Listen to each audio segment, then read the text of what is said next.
I know many of you are wondering what Congress is actually going to do right now to help the people through this crisis. So here's what Congress is actually doing right now to help the people through this time. I will be sharing with you the most up-to-date and reliable stimulus check information, so be sure to continue watching this video. So there are millions of people in the nation that have been experiencing financial difficulties due to the crisis.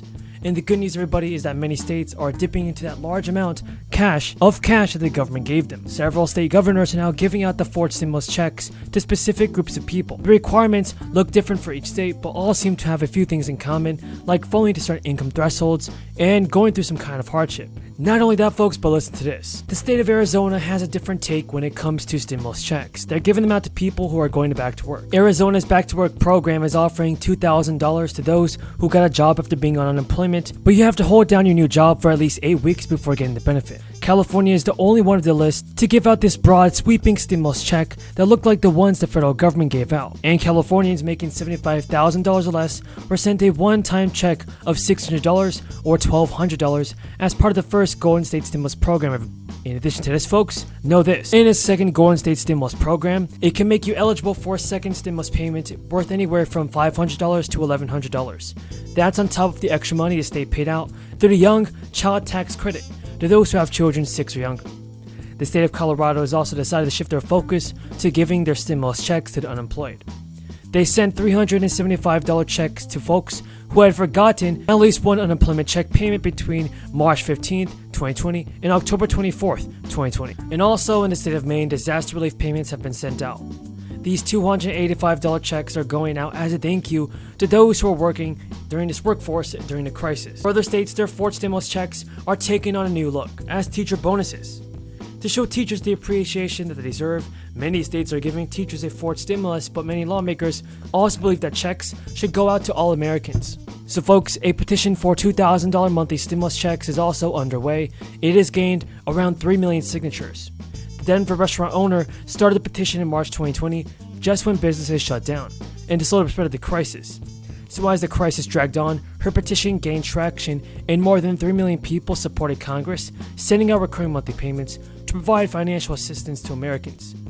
Bonus petition called for $2,000 monthly payments for adults and $1,000 monthly payments for children. Along with other progressive Democratic lawmakers, proposed legislation that will dole out regular stimulus checks or guaranteed income through monthly payments of up to $1,200 for adults and $600 for children. The Minnesota Congresswoman announced a proposal recently. Omar pointed to pilot programs in various places across the nation that have been provided guaranteed income for some Americans. The Congresswoman argued that the United States should become the leader in measuring and safeguarding people's economic well-being, and she said the legislation would be to start in that direction.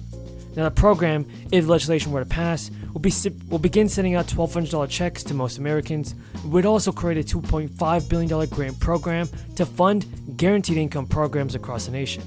Medicaid is the primary source of coverage for long-term services and supports in the United States, accounting for 52% of all spending on long-term care nationwide, and the majority of this spending goes towards the home community-based services program, which typically involves assistance with activities of daily living like cooking, bathing, housework, essential things.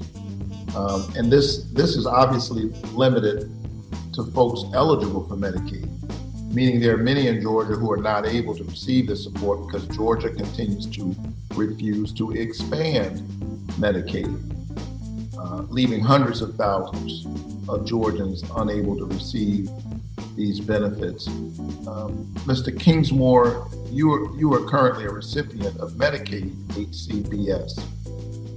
What would happen if you lived in Georgia and were not eligible for these services?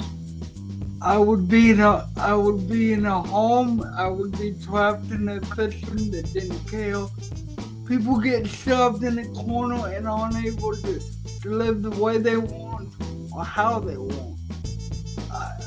I'm glad that I live in Pennsylvania, but we're supposed to be the greatest country on the face of the earth. Something needs to be done, especially to the older generation, because we're important too. We're we're not supposed to be stuck in a home or trapped in a system that don't care about us. We are supposed to be the greatest country in the world, being prepared for something like this. And this has been going on for far too long, and it needs to change.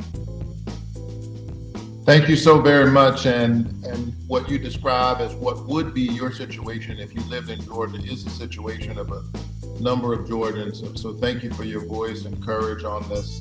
And it's the reason why we've got to continue to try to find and fix. 10 years after the Affordable Care Act was passed, Congress has to close the loop and make sure that people have access to Medicaid, especially including the folks who could benefit from home-based care. Thank you so much. Of month and the monthly payments of those. Unlike the $1,400 stimulus payment that nearly all households received, the child tax credit payment could have a huge impact on your 2021 returns. As families file federal taxes, some should expect to receive smaller returns from child tax credits. But that doesn't mean less money overall. That's because many already received the money through monthly payments, and for the first time ever, the government sent out child tax credit payments on a monthly basis to eligible families in 2021. Rather than a one-time payment on tax returns. So from July to December, parents and guardians received between $250 and $300 per month as part of the Build Back Better plan. To face, which, by the way, even, and I'm not being critical of state legislatures or others, but people don't know the full responsibility and that you all have, even other elected officials. I'm not being solicitous. It's just true. And by the way, that rescue plan is still delivering. I urge all of you to use the flexibility we built into that law and spend those funds wisely to build a future around working people who make up the communities you run. Put these funds to work to keep people on the job, connect people with better jobs. Now, for the first time ever, the US government sent out child tax credit payments to people that were eligible for it. An important thing to remember, though, is that the second half of the credit will now be claimed on 2021 tax returns, and so since larger payments came in last year, some parents will receive less money than usual when claiming their 2021 taxes. The IRS has announced they have mailed out Letter 6419, which explains how much money families received in the monthly child tax credit payments. That's done to determine the amount of credit they can still claim. The letter also showed the number of qualifying children used to calculate the advance payments, as well as details on a repayment protection for tax returns. Families who received advance payments must now file a 2021 tax return and compare the advance payments received in 2021 and the child tax credit with the child tax credit amount that they can claim for 2021.